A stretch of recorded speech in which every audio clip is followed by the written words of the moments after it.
I found something today and wanted to read it out.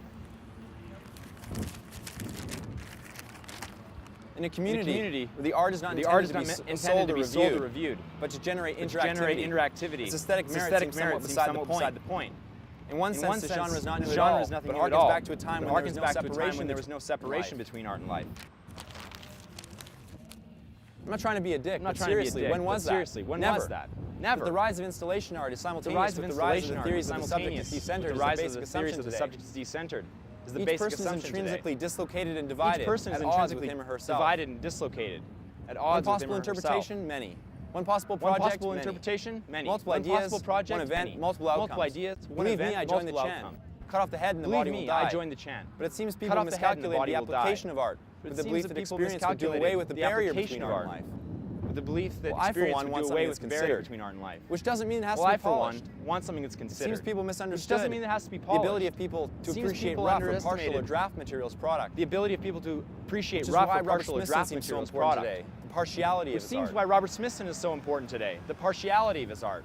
Which is why the efforts to preserve the spiral jetty seem so perverse to me, as I've heard this with Smithson's desire. He proves just to be another egomaniac of the love generation, along with Thompson and Nixon. And thus something seems stuck in time between the mural and the newspaper. That mystical moment where buildings don't fall into ruin after they're built, but rather rise into ruin before they're built. I've always been suspicious of Smithson's reliance on nature, as though it was some kind of guarantee of meaning. There's nothing natural about the museum of natural meaning. But we could add there's nothing natural about nature itself. What we mean by nature is untouched or unconstructed by the presence of human beings. There's nothing natural about the democratic process. Is untouched or unconstructed by the presence of human beings. Nature is no longer the dense background of our lives, and nature is no longer the dense background of our lives, and neither is the medium or the métier. There's always the fear that you'd be wrong about your own artwork. There's always that fear that you'd be wrong about your own artwork, or about art in general. And if there's information associated with the work, then it's all the more reason to be suspicious. Underlying this fear of spending time with the thing. Isn't clear if this extra information is supposed to somehow compel the viewer to do more of the research required to understand the works. That's a big if. Indeed. What if I spend time with this thing and it isn't worth it? What if I spend time with this thing? Indeed, we only have one life to live, and it seems to be going terribly wrong. It was easier when they were doing it to us, soaking us down with mace. The cruel problem is being part of the problem, doing it to ourselves. And it's the selfishness at the heart of our culture which compels the reaction. Why should I listen to you? What do you know about it? What do you know about it? Aren't my interests more interesting to me than your interests are to you? That's why art that addresses itself to you now belies an intense fear of now, all its wrong-headedness and ambiguity. The desire to live in the now forever is to be eternally dissatisfied with now.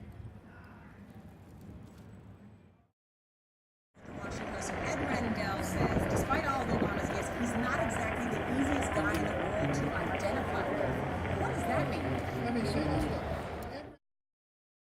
Today's Thursday. I need to write that down. Because my phone's dead and my watch is stopped. Perhaps appropriate in place where time and the outside world hardly impinge. Time of day from the shadow of the stick in the ground. But by now there's no way of telling what day it is other than keeping a record. Of a saying by that old Things here meld into one. Shaw. Sometimes being here, I'm reminded of a saying by that old curmudgeon George Bernard Shaw, who said that journalists can't tell the difference between a bicycle accident and the collapse of civilization. Artists too. It isn't just journalists that are confused. Artists too. Dan Graham's book of his take on Duchamp. The time I read in Dan Graham's book of his take on Duchamp. Duchamp saw it as a simple binary opposition. Inside the art gallery or outside in the world. He failed to link that opposition to a more ambiguous phenomenon, such as the reproduction of artworks by the media. And I thought to myself, Jesus Christ, if you can't trust Dan Graham, who can you trust?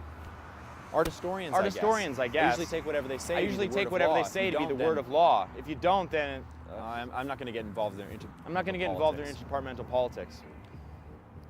One of the elementary rules of art is to know when and how.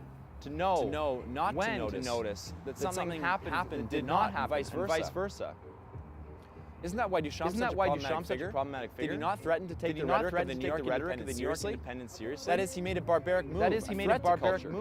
A threat to the same go for all those who take the American dream seriously? Isn't the search for the American dream the American dream? Isn't the search for the American dream the mediation of art is precisely what the episode of Fountain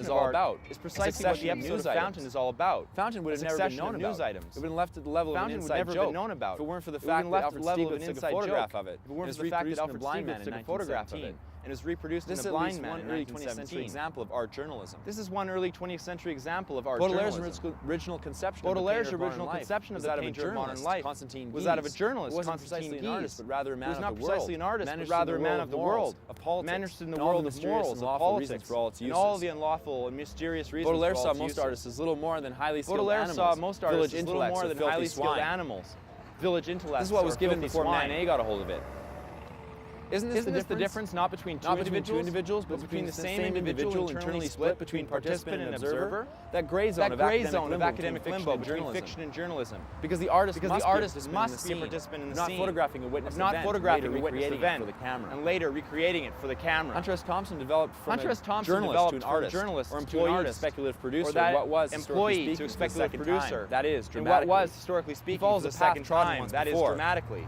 No wonder follows then a path trodden necessity once to make before. up a false persona. No the wonder famous then Raoul need Duke. to create an alternative persona, the famous Raoul This Duke. self-consciousness was the basis for the parodic redeployment of new journalism in the 60s. Parodic redeployment of new journalism In the some 60s. sense, I think that Hunter S. Thompson could be considered a I think that conceptual Hunter S. artist. Thompson could be considered a conceptual artist. It's interesting at the same time that It's Smithson was interesting at the writing same time Tour of the that Monuments Smithson and other articles, was writing a crossing Tour over of the into Monuments journalism and in a other deadpan articles, form of crossing it over at that. into journalism The Thompson in a and Wolfe, deadpan Southern form and of others it were at doing that. new journalism, The which Thompson, was making Wolfe, reporting more Southern and others subjective, were doing personal, new and intimate, journalism, altogether which was more making artistic. reporting more subjective, personal, Thompson's writing, and like intimate, abstract altogether art, more wanted to artistic. open doors to new realms of perception. Thompson's writing, like abstract by art, progressivism wanted and to open rationalism, doors to and new what realms of 1938 perception Martin that had been Heidegger closed called off the by age of the world progressivism and picture. That is, the age of high capitalism, in what of the cinema 1938 and the Martin press. Heidegger called the age of the In world some sense, picture. I think it should have That been is the other way age of high around. capitalism of the cinema. Thompson died and in press. 1973 and Smithson lived. Why bother with the press? Why bother with Journalism the isn't a press? profession or trade. Journalism It's isn't a a catch-all profession for or trade. fuck-offs and It's a misfits. catch-all for A fuck-offs false and doorway to the misfits. backside of A false life. doorway to the backside of life. Filthy, A piss-ridden filthy, hole piss-ridden nailed hole off by nailed the off building by the building inspector. inspector. Just deep enough deep for a enough wino to curl up in and masturbate like a chimp in a zoo cage.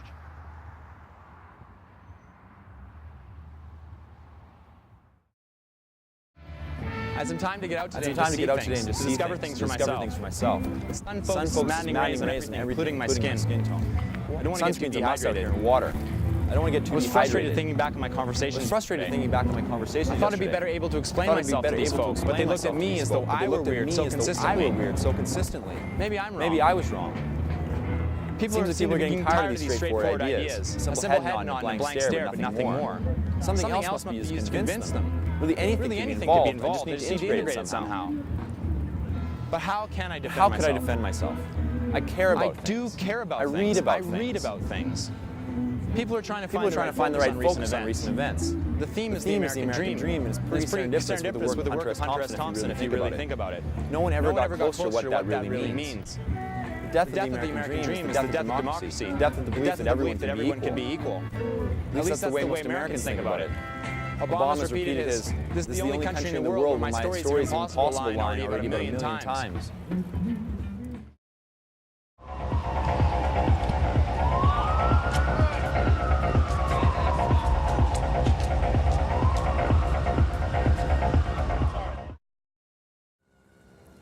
Time to sum up. It's time to sum up. Maybe it meant something. Maybe it meant something. Conclusions need to be drawn. Conclusions need to be drawn. That's settled and things resolved.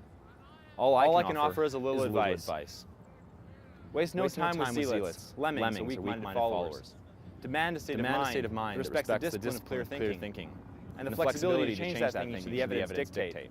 It's not an easy state to be in. It's not an easy state to be in. Far easier to let others form your opinions for you. And increasingly, people are buying into positions that crush independent thinking. Why think when media experts and newspaper columnists will do that thinking for you? After all, aren't these people experts? Well, no, they're not. Sure, nobody's right all the time. And you won't be either. We're all occasionally defeated in the field of logic. Take your shot at forming your own personal philosophy. It can actually be fun and satisfying to develop a code of behavior and a clear thinking pattern. Don't let pinheads, even smart pinheads, do your thinking for you.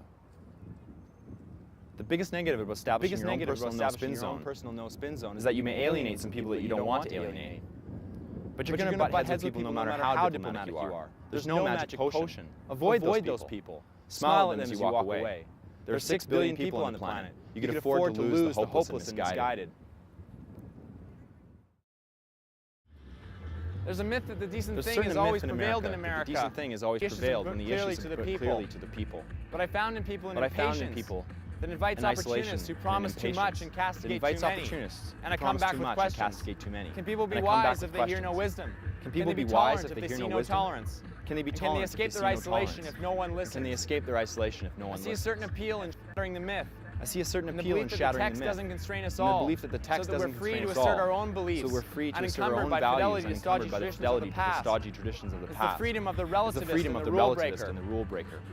I'm reminded that I'm reminded that deliberation and order may sometimes be the luxury of the powerful. and it's And the then it's the cranks, cranks, the agitators, and and the the zealots order. that have fought for a I'm new deprived order. of even the certainty of I'm deprived uncertainty. of even the certainty Because of sometimes uncertainty. absolute truths may well be absolute. Because sometimes absolute truths may well be absolute. We're going to have to wait till tomorrow night because Bill Clinton is speaking, and they still have not seen Bill Clinton speak. Here's what she should, first what she should do out there is show total allegiance to this party.